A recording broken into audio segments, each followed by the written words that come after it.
kebaikan setiap kebaikan yang buat apa tu dijanjikan oleh Allah Subhanahu Wa Taala dengan 10 kali ganda dia punya ganjarannya ya. Jadi kita mohon supaya Allah masuk kita dalam orang yang terpilih ya. Dalam kita baca Quran ni kita ambil masa sikit. Satu persoalan lah, kenapa Quran ni teringat satu tulisan yang ditulis oleh Syekh Muhammad Al-Ghazali, Syekh Almarhum lah, Syekhul Azhar, dan dah lama dah meninggal lah ya. Dia kata dalam buku dia bagaimana kita berinteraksi dengan Al-Quran, dalam buku tulisan dia, dia kata kenapa ada baca Quran ni dia ada ilmu tajwid, dia panjang, ada pendek. Allati lam yukhlaq misluha. Dia berlabih lagi. Kenapa ada mat, ada panjang, ada pendek, ada tempat yang kita baca dengan dengung, dengan gunnah kan. Sebenarnya itu dia kata salah satu cara ataupun peluang, kesempatan yang tempat panjang-panjang tu untuk kita mentadabbur Al-Quran. Jadi bukanlah saja kita baca dengan tajwid, geleng-geleng kepala, kita berlagu-lagu kan, sebagai satu cakap apa, nak menyedapkannya tak. Tetapi sebenarnya kat situ ada hikmah dia. Hikmah dia ialah apa? Tempat yang panjang-panjang tu ataupun tempat yang ada gunah apa semua tu, dia sebenarnya peluang ataupun cara bagi orang yang baca Quran untuk mentadabbur dia punya makna, menghayati dia punya makna-makna dia. Jadi tugas kita baca Quran ni bukanlah saja kita nak pandai baca saja, tetapi tugas yang paling besar ialah kita menghayati, memahami dan juga mengamalkan apa yang ada dalam Quran ya. Dalam ayat yang kita baca tadi, dalam suratul Waqi'ah kan, Allah Subhanahu Wa Taala sebut daripada ayat yang berapa tu, qul innal awwalina wal akhirin 49 lamajmu'una ila miqati yawmin ma'lum thumma innakum ayyuhad-dalluna al-mukadzibun la'akiluna min shajarin min zaqqum famali'una minha al-butun fasharibuna 'alayhi min al-hamim fasharibuna syurbal him hadza nuzuluhum yawmiddin. Dalam ayat ni yang saya baca tadi tu, dia disebut tentang zakum. Zakum ni ialah ini kalau kita baca hari-hari, tapi kalau kita tak takut bila menyebut zakum ni, kita ada something wrong lah. Zakum ni adalah makanan bagi penduduk neraka ya. Makanan bagi penduduk neraka. Dalam Quran banyak, adalah beberapa tempat lagi yang disebut makanan-makanan orang neraka ni. Yang di antaranya satunya ialah zakum. Zakum ada disebut lagi rislin. Rislin ya. Ataupun ada lagi disebut apa lagi ya, makanan-makanan neraka ni tak ingat dah. Antaranya ialah zakum dan juga rislin ya. Apa dia zakum ni? Kalau kita tengok kat internet, dekat Google ke apa, kalau kita search Google tu, kita akan nampak gambar-gambar pokok yang orang gambar, orang kata inilah pokok zakum. Dia ada macam buah dia gitu kan. Sebenarnya tak adalah sebab pokok zakum ni hanya ada dekat neraka saja. Tidak ada dekat dunia. Kalau ada pun kat dunia tu nama sajalah. Sebab tidak ada satu pun benda yang ada dalam syurga, bahkan neraka yang ada dekat dunia ni. Kalau ada pun nama dia sama, tapi dia punya sifatnya totally berbeza. Sebab ada orang cakap inilah pokok zakum, inilah pokok zakum, inilah pokok zakum. Jadi itu tak benar. Sebab Rasulullah SAW bersabda dalam hadis dia, kalaulah cakap apa dia punya serpihan daripada buah zakum itu, pokok zakum itu, dia jatuh kepada ke dunia ni, nescaya rosak habis dunia yang kita duduk ni. Secebis dia kan, secebis betul. Jadi yang pokok yang ada kat internet tu, yang kat Google macam tu, itulah bukan pokok zakum. Zakum ke zakum dunia lah, zakum fake lah, bukan zakum yang dekat neraka ya. Jadi ini salah satu makanan ataupun penduduk neraka punya habuan ya. Pokok ni kalau ikut dalam tafsir, dia tumbuh di atas api. dan duduk di bawah sekali, di dasar neraka. Maka orang yang duduk ahli neraka ni, mana-mana yang ahli neraka semua dosa lah, mereka tidak ada pilihan melainkan makan inilah, makan zakum ni. Jadi bila mereka nak sebelum masuk lagi ke mulut tu, dia punya bibir semua dah terbakar, dah semua masuk ke perut dan semua hancur, dan begitulah dia berulang.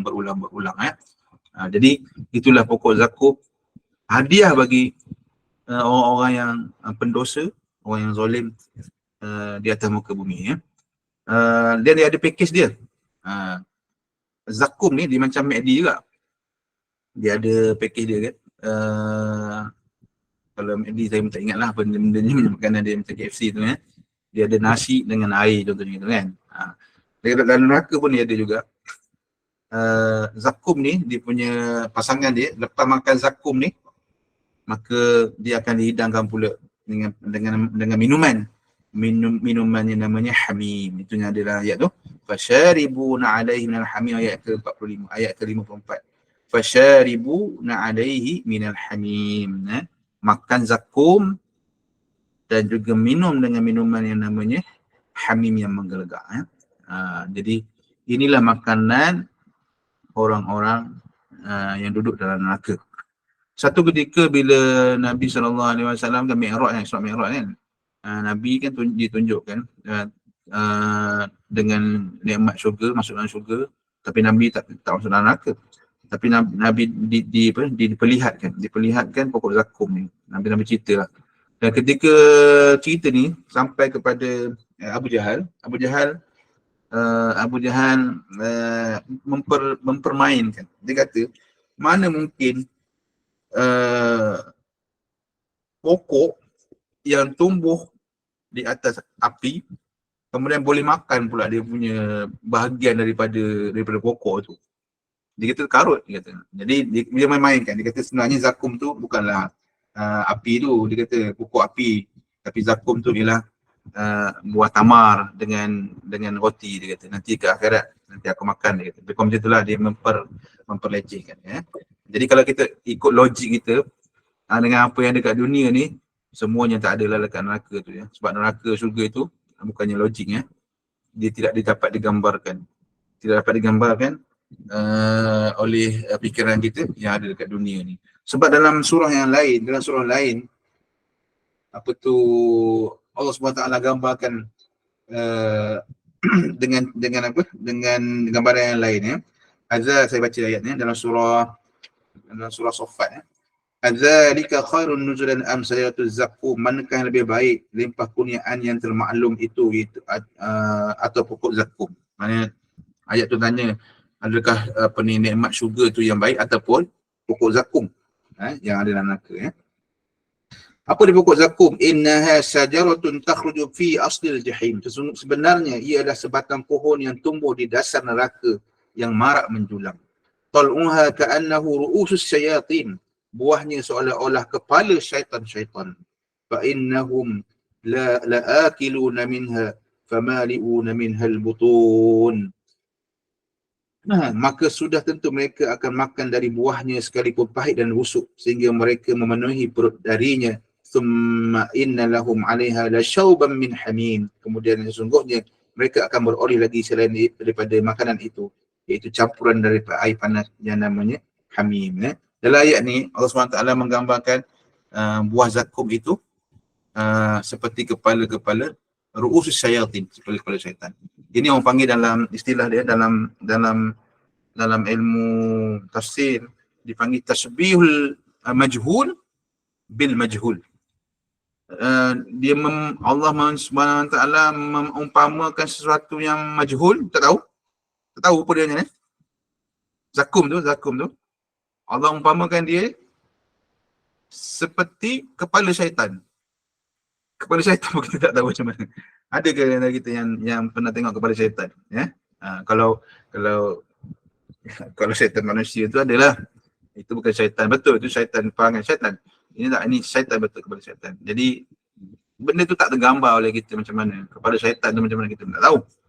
Jadi ini orang panggil dalam ilmu tafsir tashbihul majhul bil majhul. Allah SWT mengumpamakan sesuatu yang kita tak nampak, tak tahu dia punya sifat dia macam mana, Allah mentashbihkan juga dengan sesuatu benda yang kita pun tak tahu. Jadi perkara syurga neraka ni dia tak boleh fikir dengan akal fikiran. Sebab apa? Sebab Allah nak uji kita. Mana mungkin pokok atas api dia boleh duduk gitu kan, macam mana yang Abu Jahal sebut tadi. Macam manalah pokok boleh duduk atas api, boleh hidup saja dan kita boleh makan buah daripada situ. Jadi perkara syurga dan neraka ni dia tak mampu kita percaya, kita imani, tak percaya kita nak takut semua tu, melainkan dengan iman. Dia tak boleh fikir dengan logik. Kita boleh memanfaatkan dia tu dengan iman. Kalau kita baca hari-hari pun, kita tak pernah takut dengan pokok zakum dengan hamim ni. Zakum tu makanan dia, hamim tu dia punya minuman dia. Tak pernah pun rasa macam ada kerisauan, maka itu satu kesilapan lah. Dalam kita berinteraksi dengan Quran seperti mana yang disebut oleh Muhammad Al-Ghazali dalam buku dia Bagaimana Berinteraksi dengan Al-Quran. Itu. Jadi mohon kepada Allah SWT, kita semua yang baca ni surah ni, yang surah ni yang dia sunat baca bukan sahaja sebenarnya. Dia ada pengajaran atau peringatan yang sangat penting bagi kita. Jadi patutnya kalau setiap kali kita baca zakum, ataupun dengar zakum ni, sepatutnya timbullah satu perasaan yang sangat gerun lah. Bagaimanalah kita minum air panas pun, kalau terminum pun dia punya lidah dia punya tu, dia pun dah, kita dah 2-3 hari pun kita dah sakit dah. Apatah lagi kita meminum minuman hamim, ada makan zakum yang menggelegak ni dalam mulut dan perut kita. Takutnya na'udzubillah min dzalik. Wallahu a'lam. Itu saja yang dapat saya sampaikan. Terima kasih. Okey, baik. Alhamdulillah. Terima kasih Ustaz. Syukran jazilan kasiran kepada Al-Fadhil Ustaz Harun di atas pimpinan bacaan surah-surah pilihan dan juga tazkirah yang disampaikan. InsyaAllah semoga sama-sama kita dapat mengambil peringatan dengan surah yang setiap hari kita baca dan juga apa yang telah disampaikan oleh Al-Fadhil Ustaz mengenai apa yang terdapat di syurga dan juga di neraka. Sebenarnya tadi sempat saya search sekejap pohon zakum yang Ustaz sebutkan tadi tu. Dalam internet memang rupa pohon, rupa buah dia tu pun dah nampak pelik dah. Tak tahu ada benda tu wujud ataupun tidak. Dia sebenarnya ada satu lagi pokok apa yang disebut juga dalam Quran, mungkin Rislim ataupun satu lagi dia dekat negara Arab dia ada pokok tu. Nama pokok dia apa? Dhari'. Dalam Quran sebut laisa lahum ta'amun illa min dhari'in la yashma'uni min ju'. Pokok dhari' ni, kata silap saya, ada dalam dia disebut dekat negara Arab ada pokok dhari' ni. Pokok dhari' ni satu pokok yang sangat beracun. Orang bukan saja tak nak dekat pun, dia kalau terkena je ataupun termakan sikit je dia boleh mati terus. Pokok yang beracun ni. Tapi pokok tu yang dhari' tu pokok dunia. Memang totally tak sama dengan yang dekat neraka. Tapi pokok yang dhari' yang digambarkan dekat tanah Arab tu, itu pun kalau kita dekati pun kena racun, dia tak boleh mati terus. Apatah lagi kalau yang di dalam neraka, tak tahulah. Tu dhari'. Tu makanan neraka. Baru teringat. Tadi zakum, lepas tu rislin. Rislin ni kata saya nanah yang keluar daripada daging-daging orang yang penduduk di syurga. Makan nanah dengan dhari' tu satu buah yang beracun. Itu antara makanan-makanan ahli neraka. InsyaAllah, na'udzubillah min zalik. InsyaAllah kita doa sama-sama semoga kita semua tergolong di dalam kalangan ahli-ahli syurga dan kita minta dijauhkan daripada azab api neraka Allah, insyaAllah. Baik, terima kasih Ustaz sekali lagi. Sebelum kita berakhir, saya ucapkan terima kasih kepada Al-Fadhil Ustaz dan juga seluruh jemaah Halaqah Maya kita yang setia bersama. Semoga beroleh manfaatnya untuk kita semua. Jadi sebelum berakhir, saya serahkan kembali majlis kita kepada Al-Fadhil Ustaz untuk sama-sama kita tangguhkan dengan tasbih kafarah, suratul As dan juga bacaan doa. Kita baca doa dulu. A'udzubillahi minasyaitonirrajim. Bismillahirrahmanirrahim. الحمد لله رب العالمين والصلاة والسلام على أشرف الأنبياء والمرسلين وعلى آله وصحبه أجمعين. اللهم اغفر لنا ذنوبنا ولوالدينا وارحمهم كما ربونا صغارا، ولجميع المسلمين والمسلمات والمؤمنين والمؤمنات الأحياء منهم والأموات برحمتك يا أرحم الراحمين. اللهم أحينا بالإيمان وأمتنا بالإيمان واحشرنا بالإيمان وأدخلنا الجنة مع الإيمان برحمتك يا أرحم الراحمين. ربنا لا تزغ قلوبنا بعد إذ هديتنا وهب لنا من لدنك رحمة إنك أنت الوهاب. اللهم اختم لنا بحسن الخاتمة ولا تختم علينا يا الله بسوء الخاتمة. اللهم إنا نسألك سلامة في الدين وعافية في الجسد وزيادة في العلم وبركة في الرزق وتوبة قبل الموت ورحمة عند الموت ومغفرة بعد الموت. اللهم اهون علينا في سكرات الموت والنجاة من النار والعفو عند الحساب. ربنا ظلمنا أنفسنا وإن لم تغفر لنا وترحمنا لنكونن من الخاسرين. اللهم لا تدع لنا ذنبا إلا غفرته ولا هما إلا فرجته ولا دينا إلا قضيته ولا مريضا إلا شفيته ولا مريضا إلا شفيته ولا مريضا إلا شفيته ولا عيبا إلا سترته ولا حادثا من حوائج الدنيا والآخرة إلا قضيتها ويسرتها يا رب العالمين. ربنا آتنا في الدنيا حسنة وفي الآخرة حسنة وقنا عذاب النار. وصلى الله على سيدنا محمد وعلى آله وصحبه وسلم والحمد لله رب العالمين. سبحانك اللهم وبحمدك أشهد أن لا إله إلا أنت وأستغفرك وأتوب إليك. بسم الله الرحمن الرحيم. والعصر إن الإنسان لفي خسر إلا الذين آمنوا وعملوا الصالحات وتواصوا بالحق وتواصوا بالصبر. Okey, baik, Alhamdulillah. Waalaikumsalam warahmatullahi Ustaz. Kalau boleh saya nak raikan ada satu soalan daripada jemaah kita. Silakan Puan, boleh ke Ustaz? Boleh. Apa tu? Mengenai hukum tajwid katanya, silakan Puan Azalia. Okey. Assalamualaikum Ustaz. Minta maaf, saya sempat nak tanya tadi. Ustaz tengah terang benda lain, jadi saya tak nak interrupt lah. Sebenarnya saya nak tanya ni hukum tajwid. Okey, Ustaz, ayat 26 surah Al-Mulk tadi, kita ada ayat tu yang berbunyi qul innamal ilmu indallahi wa innama ana nazirun mubin kan. Dekat ana tu wa innama ana tu dia ada bulat kat atas tu kan. Itu adakah itu alif ziyadah? Betul. Okey. Maksudnya Jadi kat situ kiranya kalau di situ kalaulah kita wakaf dekat situ, kita kena wakaf dengan 2 harakat atau kita tak perlu panjang? Kalaulah kita wakaf kat sini. Wa inna kena 2 harakat kan? Kalau kita berhenti 2 harakat. Qul innamal ilmu indallahi wa innama ana. Ana lah. Mana dia macam yang surah Al-Insan ayat muka surat 579 ayat 15 jugalah, Kharira tu. Ya Ustaz? Betul. Cuma Kharira ni kalau kita nak tengok kat situ dia ada beza tu. Kalau siapa ada kan. Satu ada bulatan kecil, satu bulat yang besar. Yang kecil tu kita panggil alif ziyadah, yang bulat yang besar tu panggil apa Ustaz? Ada tak nama hukum dia? Alif ziyadah bukan dia alif ziyadah juga tapi fungsi dia berbeza. Dia kalau siapa yang ada Quran boleh tengok muka surat 579 kalau ada masa lah, takut ada kelas lain ya. Ayat muka surat apa tadi? 579 ni. Ayat 15 tu. ويطاف عليهم بآنية من فضة وأكواب كانت قواريرا. Kalau kita berhenti ya, قواريرا. Kalau kita sambung, ويطاف عليهم بآنية من فضة وأكواب كانت قوارير من فضة. قوارير yang pertama pada ayat yang 11 tu berbeza dengan قوارير yang kedua pada ayat yang ke-16. Bulatan dia tu ada beza sikit. Kalau Qawarira yang kedua pada ayat yang ke-16 tu dia macam sengit sikit kan.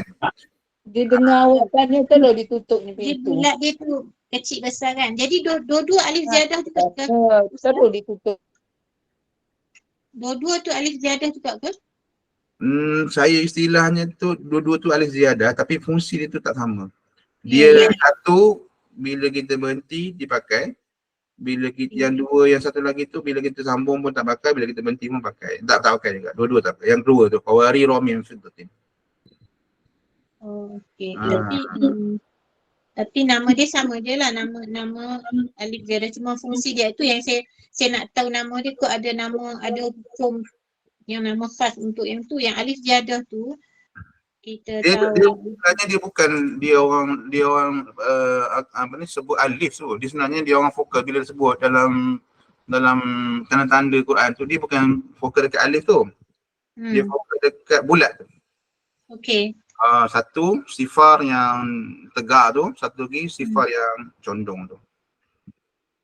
Dia fokus kepada tanda-tanda tu.